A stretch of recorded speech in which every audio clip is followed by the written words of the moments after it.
Good morning, ladies. Morning. Good morning. All right, so this meeting is going to be kind of continuation of our last meeting that we had. In our last meeting, we discussed the problem that we see here at Hempstead High School, and this meeting we're going to kind of talk about that action plan to help that problem out. Oh, now my computer won't work. There we go. All right, so the data from the last report card. I'm not going to read all that, but when we looked at the data last time, we noticed that our English 1 EOC test scores were lower than the rest of the EOC test scores that we have. Although it has improved throughout the years that I've been here, it has improved, but we've noticed that one group of students, which is our socioeconomically disadvantaged students, is the lowest amongst all the other population of our school. So we wanted to kind of dig deeper into that and see why, and figure out how we can help them pass that English 1 EOC.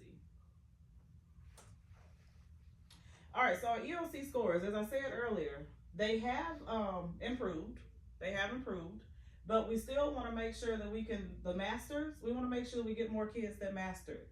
We want to make sure we get more kids that meets it or approaches. So we have to improve something in the classroom, our tier 1 instruction. We have to improve that in order to go up in all areas. So today we're going to create a plan to help those kids who are struggling. So the gap that we identified last time was improving the English 1 EOC scores of our economically disadvantaged students at HHS by improving their reading skills. So we need to come up with ways to improve their reading skills and carve out a time in our day when we can do so.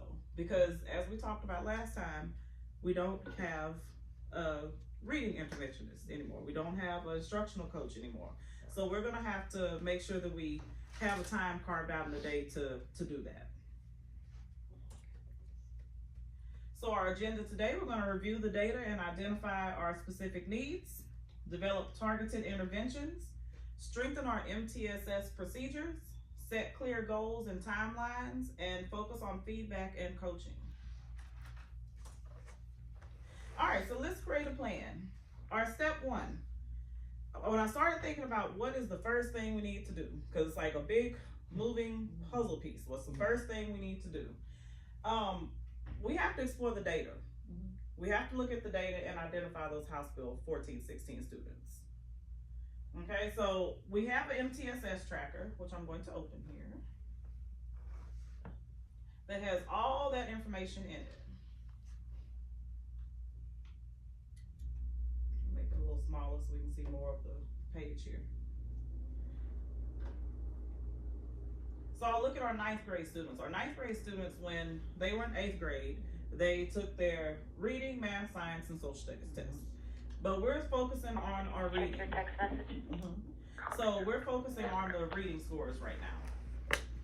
And if I filter this, and I filter by color, you can see all the students that did not pass. So what are we going to do with these students that did not pass? And if you look, it is quite a few. It is quite a few that did not pass those reading. It's quite a few that did not pass.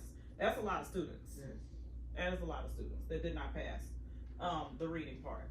So we have to kind of think about what are we going to do with those kids, because of their House Bill 1416 students, they need hours, they need minutes, and that has to be reported to the state. Okay, so just give you a minute to just kind of look over that, and I know you have access to these spreadsheets as well. So I think one of the things that we should focus on is going to be by individual kid. I see we know that they failed, but I also would like to know how much they failed by. So we can put them in categories, our low did not meet, high did not meet, low approaches, high approaches, and see kind of where the kids fail. And then from that, I think that, like you said, focus on tier 1 instruction. Also, they can start pulling small groups in the English classes. I think that would be very beneficial. Wow. Yeah. So I see that we have on the spreadsheet, which is something we might need to go back and do. We just have yes and no. Did they pass, yes or no? But oftentimes we are asked, what was their score? Like I'll be in art sometime and the assistant principal will be like, okay, they didn't pass, but what was their score? And she's asking because she wants to kind of know Like, how close or how far were they Right, from passing? right. So maybe we need to add a column, and I'll make a note here to add a column so that we can know their actual score. Now I know we have new students that come in all the time. So yeah, Ms. Butler. Sorry. Yes, we have new Yes. students that come in all the time. And as soon as they get here, we need to know their data. So I guess we would need to come up with some type of a streamlined process for when new students come in. Because we don't always get their transcripts. And Ms. Butler can tell us more about that, how they come in here. Yeah, we get, yeah, we don't have, sometimes we don't have any data or any information, especially, I think, if we're talking about freshmen with 8th grade stuff, because a lot of times middle school records don't transfer up. We can get their scores off texasassessment.com, and it breaks it down just like it does for a parent. So we can see their scores, we can get them, and usually that's what I do in the counseling office. I mean, we have to know before we do certain things with the students where to put them. It used to be different when we had like a reading intervention class per se, but now, especially if they're sped or whatever, we have to know that information. So I actually have a spot on here for keeping up with that as well. Their special programs. If they're 504, if they're EB, or if they're SPED, because that can make a difference as well. For sure. Because if they're SPED and we get those RX, we might want to talk about that. 504, if something's not working with their accommodations for 504, we might want to move them over into being referred for SPED. And our EB students, we talked about this in our last meeting. If we really sorted this to see who all was EB students, I'm pretty sure it would be a great number of students that did not pass. They were also EB. So that's something that we need to focus on as well. So collecting this data is definitely a big piece of this project, is making sure that we have all the data, because we don't know who we're targeting until we actually look at the data. So that's our 9th graders. We have their 8th grade scores to look at. So our 10th graders that we have, these are the ones that actually took English 1 EOC last year. So if I go over and I sort them out by their English 1,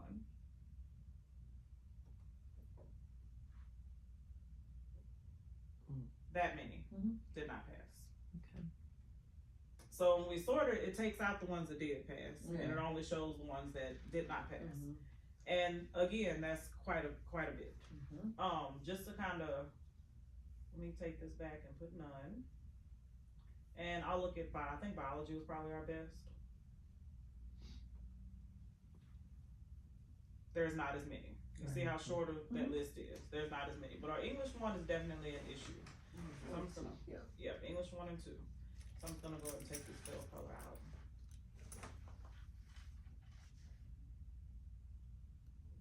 Okay, so I have everybody back in there. So we already see that English 1 is definitely an issue. So we'll take it a little bit further. Let's look at our 11th graders. Although they should have taken the English 1 already, some of them still might not have passed that English 1. So we really have to target them because they're coming to the end of their road. They're coming to the end. Look at the double. I mean, like, wow. And that right there, looking at this data, it shows you English 1 and 2. Because look at Algebra 1 and Biology, and you see all the green there. But that English 1 and English 2, and a lot of them. And these are students that, so they can pass the 2. It's the English, and they're not even all EB. I mean, it's not. No, they're not all EB. I mean, a lot of them are, but not. And you know what? Actually, I think I can do that. I can filter it. Oh. Filter by condition, possibly, or filter by values to see which ones are clicked. True or false. So we could actually filter it like that too. I was going to mess with it too much. But it's not. If we were to filter that, and I'm just going down and looking, You can there are a see. lot of EB students as well. But there are a lot of kids that did not pass both English 1 and English 2. Okay, so if we go to our 12th graders, let's look at this data. These kids have to have hours for 14-16. Like, Yes. oh, yeah. Okay. Yep, they would all need to have hours for 14-16. So that is our 12th graders. Okay. Not too bad. It's not too bad. Not too bad. But it's the majority English as well. Yeah, I mean, it's majority English as still- well. Yep, so not too bad. We're on the right majority. track then, I guess. I mean, that's for sure. Yeah, we are on the right track. So if we have something like this in place to collect the data, I think that'll be like serve as our first piece to kind of look at to start getting these kids where they need to go. So let's target our incoming freshmen that did not pass their reading, and let's target our current sophomores that did not pass their English 1 EOC, and the juniors and the seniors that still have not passed their English 1 EOC. We need something for them to do. So in order to get them what they need, we need a time carved out, right? We need a time carved out in the day. Can we build it into our schedule somehow? We can build it into our master schedule. Yes, we could. And that's something that Ms. Butler and I both, would do it along with the help of our principal. Building a time into our master schedule. An advisory time. So when I first came here in, 2021? We did have a reading teacher though. We did have a reading interventionist, but we never had an advisory time. We had a reading interventionist, we had an instructional coach, we had those two positions, but we never had a time out the day when everybody's working on something that they need. Yeah, and one of the struggles, even with having that reading interventionist, was we couldn't get every single kid in it necessarily because of other restrictions. Yes, on and they their need an schedule. elective. So this makes sense. Yeah, if they need an elective, or if they needed, elective to meet their CCMR point, we could not give them the reading class. And the time has to be a minimum of 30 minutes in order for it to be considered an intervention as well. It has to be a minimum of 30 minutes, and then twice a week. Okay. So we'll look at our bell schedule. Added some time in there for advisory. Okay, so 30 minutes, like you were saying, it needs to be 30 minutes, and after fourth period.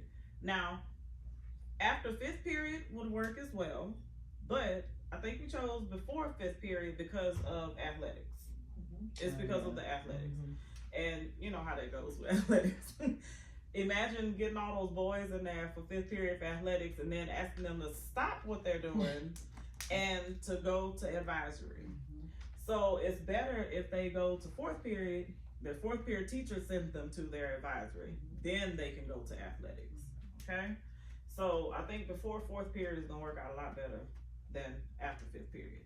And you don't wanna have it after fifth period because a lot of the seniors, they go home.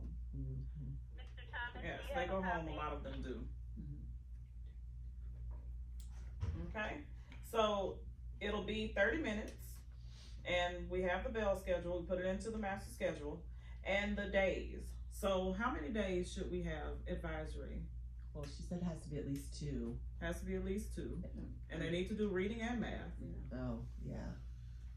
So minimum of 4. At least, yeah. Might as well. I mean, look, if we just do it every day, because then you can utilize some of the other time as needed for meetings or whatever. Like, we can figure something out for that. But and there's no reason to change it up just on one day. Might as well do it. So maybe Monday through Thursday for that 30 minutes, and then on Fridays we have clubs. Like, We can use that Club Friday, or on days that we have surveys the students need to fill out, or class make it meetings. Flexible for Yeah. whatever. Like a Flex Flex Friday. I know Ms. Yay. Morgan had said something about that last week, and the reason that came up is because we have these surveys that the students need to take, and it's very hard finding time for them to take all these social emotional surveys that they need to take. So if we have a Club Friday, or we can call it a Flex Friday, maybe starting next semester, where the kids will know you might not be Club Friday every Friday. It might be a Flex Friday where we need you to do something else, so that we're not taking advisory time, because we have to take advisory time to do that survey that they had to do. Yeah, so maybe we can call it a Flex Friday. So we got these kids in here. Okay, we got them in that class. Hold on, let me go back to presenting. Okay, so we have to keep up with like where they are, who they're with, because we can't add it to their schedule. We've tried, and it's like linked to attendance, linked to credits. We can't add it to their schedule. So, Miss Morgan, correct?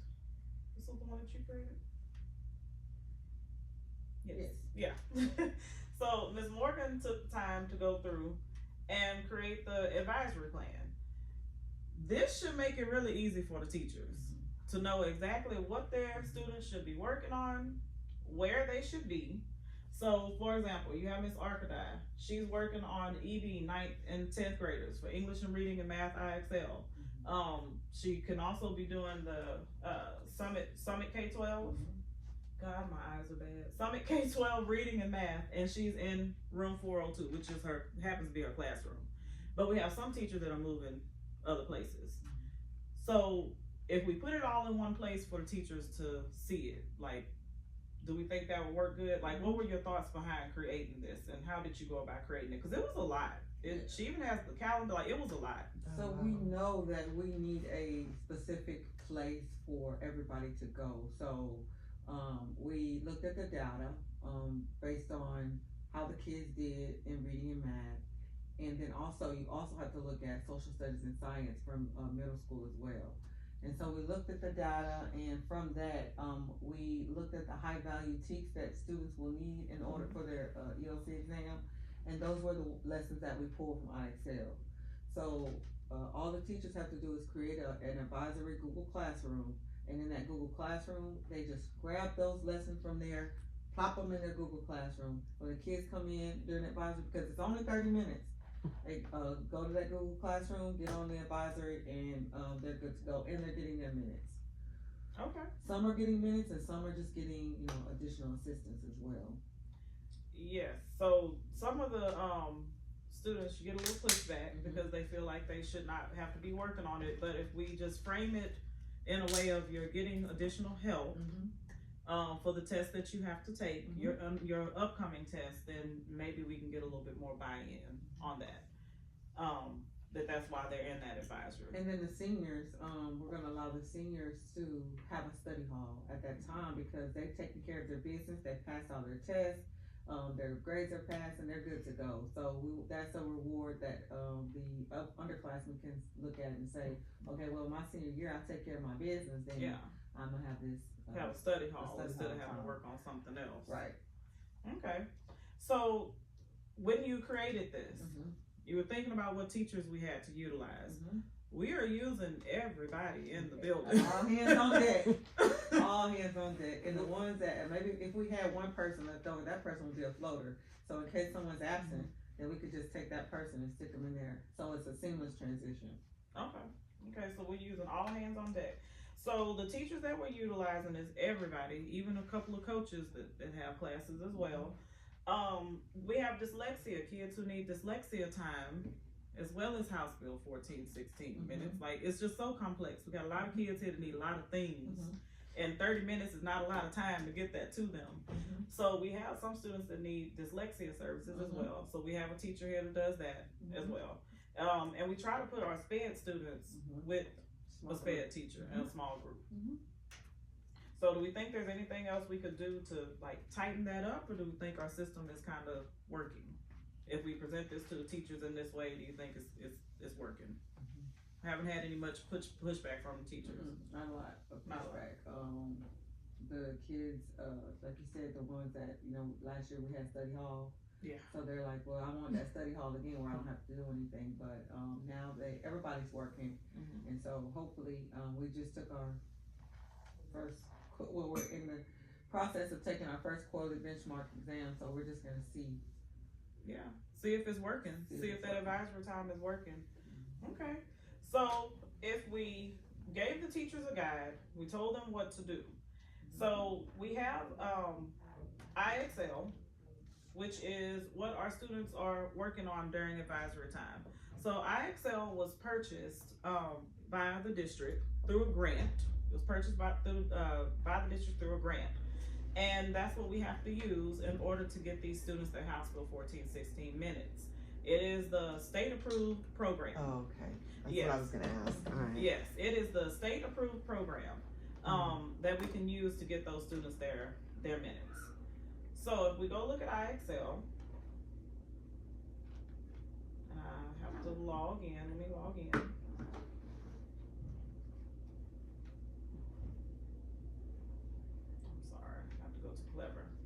So with IXL, they'll be working on that during the classes. Now, Ms. Morgan, she put into that form for the teachers exactly where they're supposed to go and what they're supposed to do. So you put it in Google Classroom, correct? The link in their Google Classroom. The teachers will put the link in their Google Classroom. So The the teachers, teachers okay. create their own Google Classroom, and the kids, they plop the lessons, they just take it from my sheet and plop it into their own Google Classroom.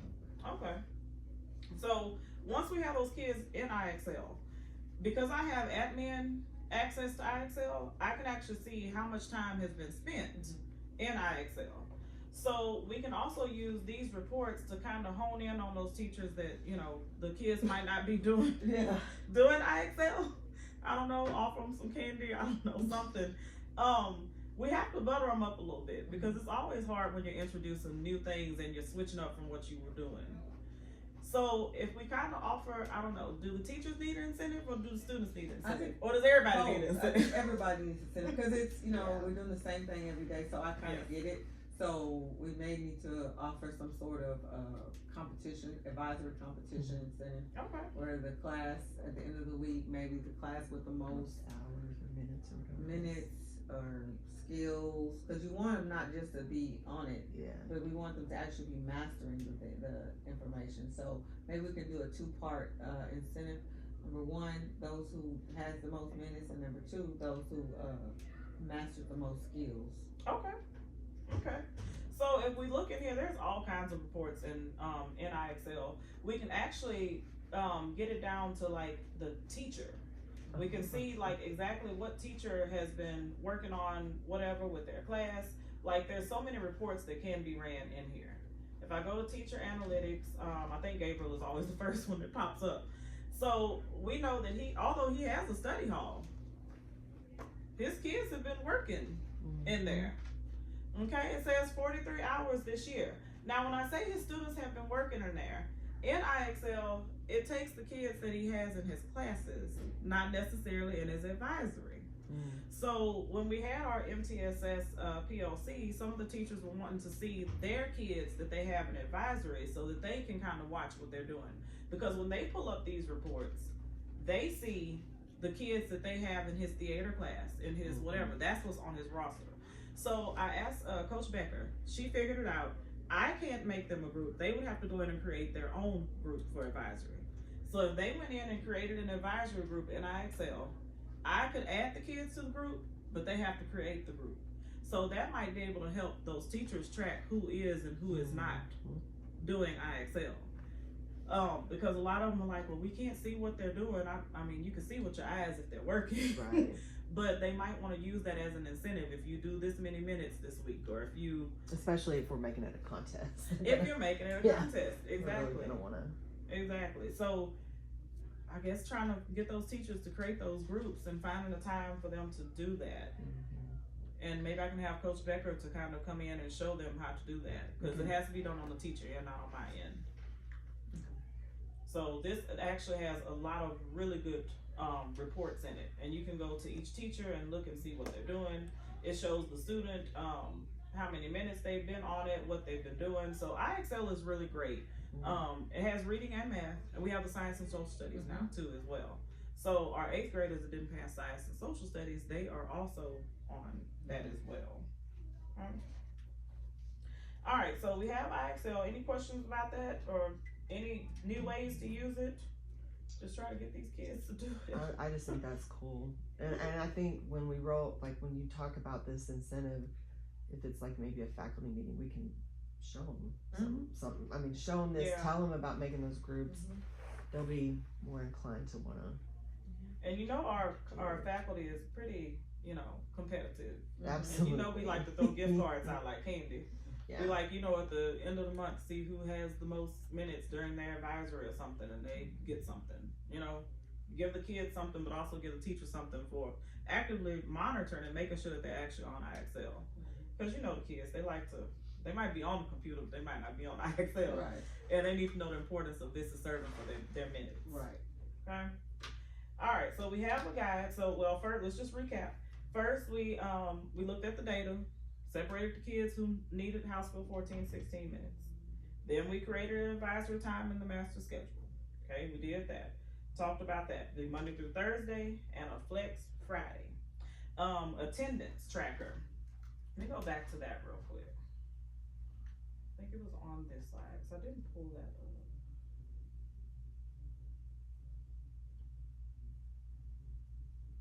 So I know this tracker looks somewhat similar to the MTSS tracker that we use for the data, but this one does not have the data on it. This is just for the teachers to mark their attendance, to make sure they're there. Because we have a bell, we don't really have it in a sender. This was the only way we kind of think about capturing those kids and make sure that they're there. So have we ran into any issues with our attendance taken?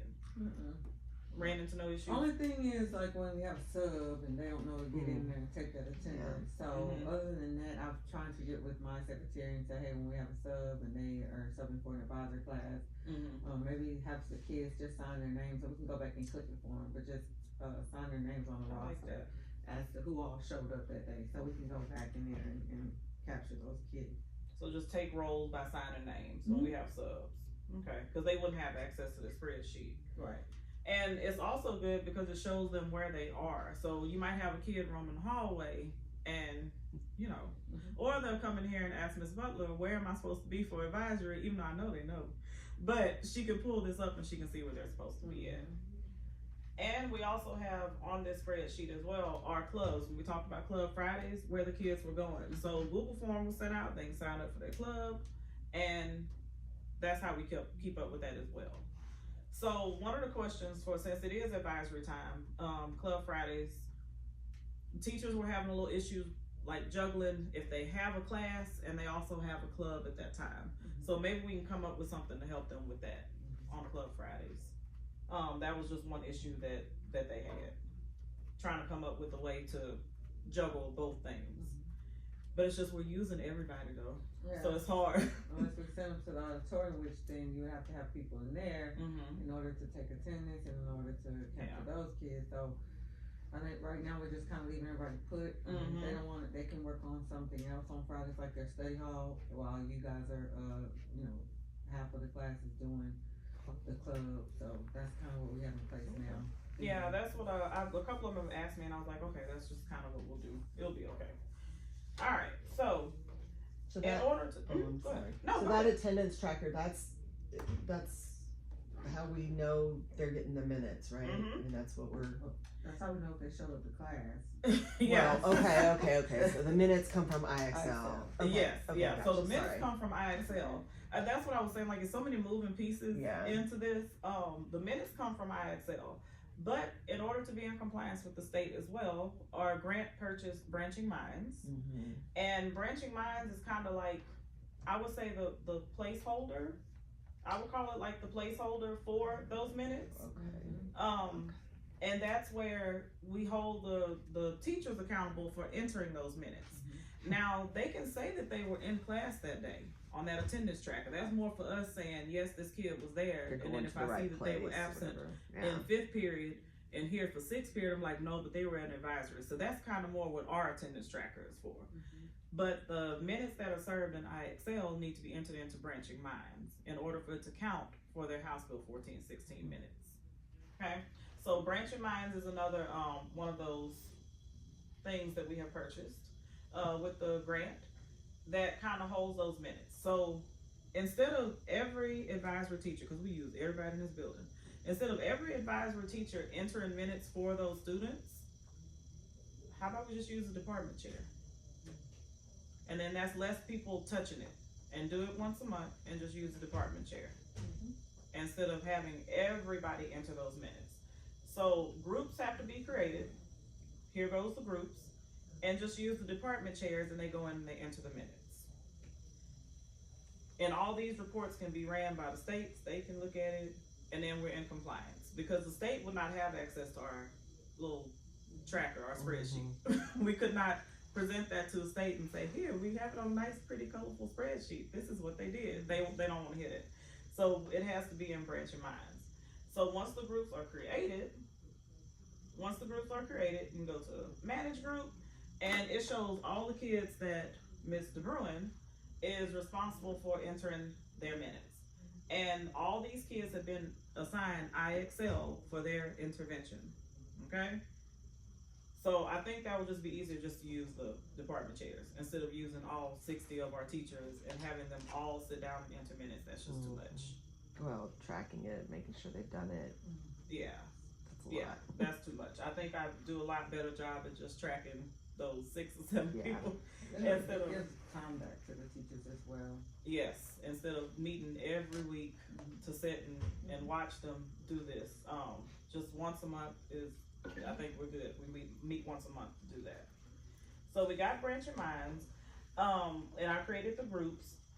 So although we use IXL for their intervention time for the house school 14-16 minutes, that's not the only thing that can be used. Yes, that is what the state approves, but it's not the only thing that can be used. So now we need to talk about our coaching and feedback from our assistant principals, our principal. Don't have instructional coach, but I know y'all are doing more of that. Coaching. I keep mentioning that. I know y'all are doing more coaching than normal. So although the teachers can do IXL for their house school 14-16 minutes, they also need to know that in the classroom for their tier 1 instruction, we have to strengthen that. So how are you and our APs going about strengthening that with your coaching and feedback? The theory of the district was to build the capacity of the assistant principals and principals to make us more of instructional leaders. So one of the ways that we've been going about doing it is we're working on, like you said, strengthening the rigor of the lessons, strengthening the lessons in specific. So what we're doing is we're working on NPOCs internalizing lessons and building tier 1 instruction. So we're looking at the questions that the teachers are asking while they're teaching. Are these rigorous questions or are these surface level questions? If they're not, very rigorous, then we help them, we lead them and guide them, giving them an idea and showing them the resources that the district has provided for them, and we're teaching them how to use those resources in order to build strong lessons. Because the idea is that if we strengthen our tier 1 instruction, then the overall academic growth of the students will also strengthen and increase as well. And you won't need so much IXL and so much intervention and That's advisory right. and all that, yeah. So once we get the writing, like as far as, cause we're talking about the English scores, so once we're building the capacity of teachers to identify what is good writing, what are good SCRs and ECRs, and once we've identified that the teacher has the capacity and they know, what makes a number 9 or number 10 ECR score, then the teachers have to do the same thing with the students. They built rubrics to see how the kids are. We had a lot of zeros on the writing portion, and which was a reason why our scores were the way they were. Just looking at when we got to It's dig the into the writing. data, it's the writing that's getting us. Because if we just half of our kids would have just scored like half points on writing, Yeah. then they would have been up to the 70s. So maybe we writing. need to strengthen writing across the Right across the curriculum, curriculum. like Yeah. everybody needs to start Absolutely. writing. Everybody start coming in the morning Do and nouns, yes. writing, journaling, and as well as exit tickets, make it all Yeah. writing. And Make it that's- all writing. Or form some writing academies, like when kids are sitting here 25 minutes in the morning, maybe we can create a writing academy where they come in and we can focus on capitalization, punctuation, spelling, and grammar, because kids don't know how to write That- complete sentences. Is a problem. Yeah, You ought to see some of the emails we get. yeah. Yeah. And we notice it. So Yeah. just that alone, just implementing little small groups inside of class. Try to keep it in, most of it inside of class. Just kind of look at how the lesson cycle is in the classroom and building teacher capacity so that they can pull the small groups, make sure that they're looking at their data. They have mastery checks as well. So at different increments, they take a little, we call it quiz, but mastery check. And the mastery check identifies if the students have mastered that specific skill. If so, they move on. If not, they start pulling small groups and saying, all right, well, we didn't get this, what are we doing? Talk to me about, let's talk to this question, why did you select that? So it's just kind of digging deep into the teaks to Okay. make sure that the students know what it is that they're doing. So after y'all do all this coaching with the teachers and stuff, so feedback. I know it's hard. I know it's so hard to, you do the coaching, you tell them what all you need, but it's hard to get back to see if they've done it or to even just encourage them. So maybe if we can strengthen some, it's just hard finding time in y'all schedule, I'm sure, for feedback. And the problem You is have to do it. You have because to do it. if you go in and you see all these things that they need and you never Yep. monitor them and see if they, you know, follow through with it, then, I mean, it was pointless. It was pointless to coach. Give them that information and coach them, so you gotta, you know, we carve time into our schedules for coaching and feedback, so you gotta make the main thing the main thing. Yeah. And if that's what we're deciding that we're gonna be focusing on, then we gotta just build it into our daily calendar. And if we fix that tier 1 instruction, I think all the rest of this is just gonna improve. I think it's gonna improve, and it's gotten better. I keep saying that, like, it's gotten better. We just wanna get it really good. I think providing the feedback too will get us closer to, like, knowing where the kids are so we know what our eventual score's gonna Yes. look like, more than we're just sitting waiting to see, you know, like, Yeah. as you tell and teach the teachers how to do more like that, you can see what's gonna happen. Oh yeah, and I think we're gonna be able to see a lot of improvement this year. I I believe it. Right. Because we have worked hard, y'all. Like I said, this is a lot of moving pieces just to improve not only English but all the other subjects. I know we're focusing on English, but we're trying to work on everything. You know, we're trying to work on it all. Just getting it done during the school day, because a lot of times, Yes.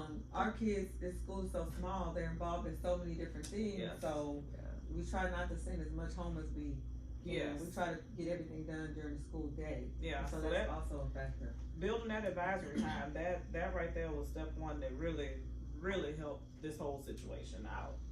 So there we go. We talked about you know, we're strengthening our tier 1 instruction. We have the kids doing advisory on IXL. The teachers are monitoring their progress. You know, we're doing all the things. Now, what about those kids that they're just not getting it, and we see that they're gonna really struggle come spring or December, whenever it's time to take that test. We have our multi-tier system of support in place here, but I just wanted to kind of reiterate what we've done so far. We've had MTSS PLCs where I talked to the teachers, and I showed them how to refer a student. So I have a referral form. With this referral form, if they notice that a kid is struggling with behavior, academic, attendance, any of those concerns, they need to refer them, okay? So that's step 1 for the teacher, to refer the student. Once they've referred the student, then I will call a meeting, and there's an MTSS teacher input form. So I wanna hear from not only that teacher that referred the student, but I also wanna hear from all the teachers that student has. Once that is done, we have the meeting. Once the meeting takes place, we put in some accommodations. And then if those accommodations are not working after about 6 weeks, then we'll come back to another meeting, and it might be time to refer. So this is a good way to kind of help our kids who are struggling with those EOCs as well. If we refer them for SPED and get them the real help that they need, I think that helps them out too. It might be small group, they might need resource class, they might need, you know, different things. I like the structure and the form of this, because we have done things like this in the past, but it amounted to like teachers getting together and having a meeting to talk about Johnny. But this gives structure to, they know how to, somebody's gathering that data together and they know how to approach it, instead of just like, willy-nilly waiting for somebody to say something. Because 9 times out of 10, 6 teachers are going to say the same thing about one kid. I mean, the teachers say the same thing, and then also before the meeting, as I prepare for the meeting, I have all of their test scores and I have everything.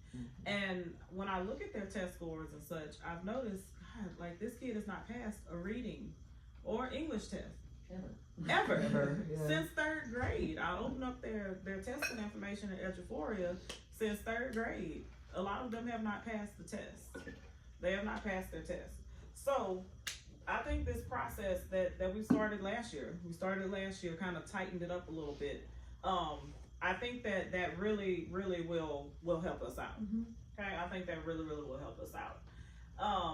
And it all ties together, because the intervention piece, you have to be able, we've given them the IXL, we've given them the interventions, we kinda see how that goes. Mm-hmm. Because, I mean, if they're still struggling, then we know that it's something deeper than that. Yes. After, because you have to, give it a little while to It's see. like the extra layer Right, Yes. right, picks right. up. Because like at the beginning of the school year right now, I have some teachers wanting to refer some students, which I am, taking it seriously and I am looking at that. But at the same time, I am also saying, okay, we just got started.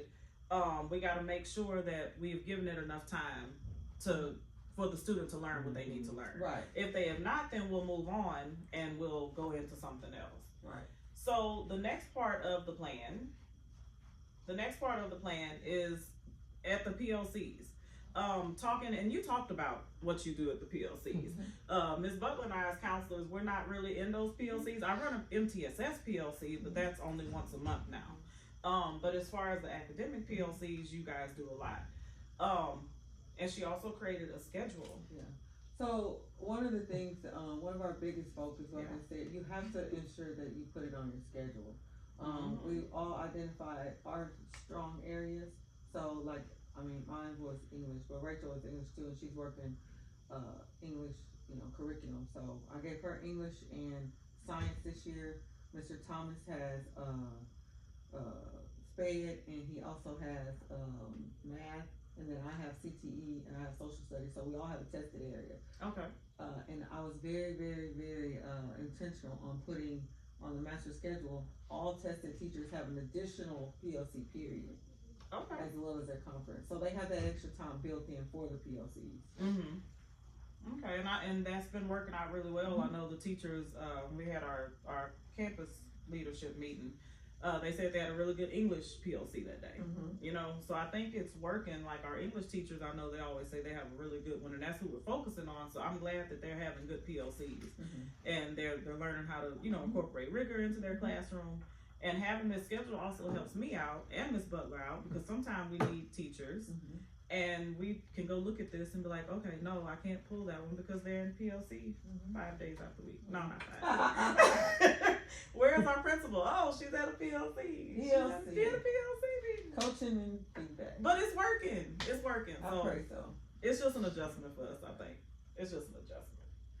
All right, so we got our MTSS. We talked about our PLC meetings that we have, and I linked that there.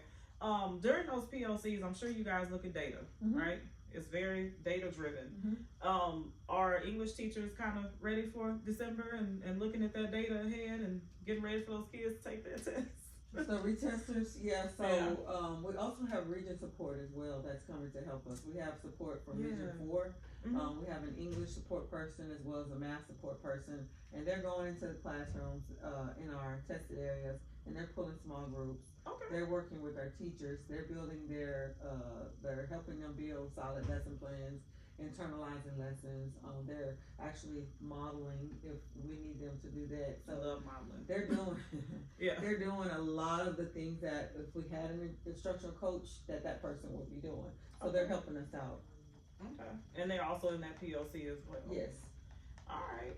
So I think we have had some really good discussion today and have come up with a pretty good plan. I think so. Some of it we're already working on, some of it we're gonna put into place. So our next steps for our next meeting, we're gonna explore the student data and identify the students that are in need, which we've also done that. We've created the advisory time in the master schedule, we've done that. Assign students to a specific teacher for advisory, we've also done that. And with our teachers that we have, we try kind of use the ones that we knew. Gabriel, he's bilingual. He likes English, so that's where we used him, even though he teaches theater. So we really put a lot of thought into that. Assigning the lessons in IXL, we also did that. Create advisory groups and branching minds for data tracking. Incorporate coaching and feedback sessions, and streamline the MTSS referral process, and incorporate data digs during PLC. So is there any questions that any of you have, or anything that you think we can add, or did it go very well? I think it went pretty well. I think of everything we could do would be the supporting of the teachers, Yeah. like they're the They're front tired. lines of this, and anything we can do to help. The form you've got for MTSS, the attendance roster. I mean, all of that stuff just, they have to do it, but it's less time consuming. Yeah. And we've provided assistance, but I mean, I feel like we're doing a lot. If nothing else, maybe continuing to help them increase the rigor in the classroom. I just think that's gonna be the key to a lot of it. Yeah. So I think next time we come back, we'll kind of talk about like since we've incorporated some of these things, how is it going? Okay. So I thank you ladies for your time. All right, thank you.